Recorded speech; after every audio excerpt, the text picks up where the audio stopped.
বল কর। ছেলেপিলে আমার সাথে চ্যালেঞ্জ করে, আজকে বল হারাই ফেলবো।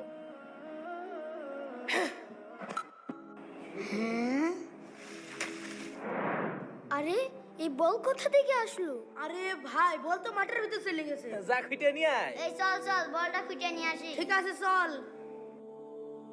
আচ্ছা রেখে দি, যার বল সে নিয়ে যাবেন। এই জিল্লো, বলটা দে।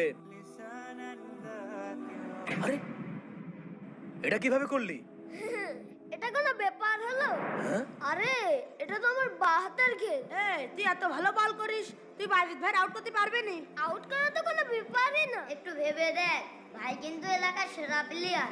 এই থাম, শোন, তুই আমাকে আউট করে দেখা, পারলে 10,000 টাকা দেবো। ভাই টাকা লাগবে না, আমি যদি আপনাকে আউট না করতে পারি আমি নাকে খড় দিয়ে এখান থেকে চলে আসবো। ঠিক আছে, চ্যালেঞ্জ অ্যাকসেপ্টেড। আইনে বল, আয় আমাদের সাথে। গরিবের বাচ্চা মানুষ চেনে না। ইয়া ইয়েস ওরে বলিং। সাব্বাস বোলিং সাব্বাস। আরে তোর তো বিরাট ট্যালেন্ট, এত সুন্দর বল করা শিখলি কোনতে তুই? ভাই আমাদের মতো গরিব মানুষের অনেক ট্যালেন্ট আছে, কিন্তু টাকার অভাবে জায়গা মতো ট্যালেন্ট দেখাতে পারি না। এজন্যই আমাদের বাংলাদেশে ভালো কোনো বোলার নেই। প্রিয় দর্শক, গরিবদের ব্যাপারে তো আমার ধারণাই পাল্টে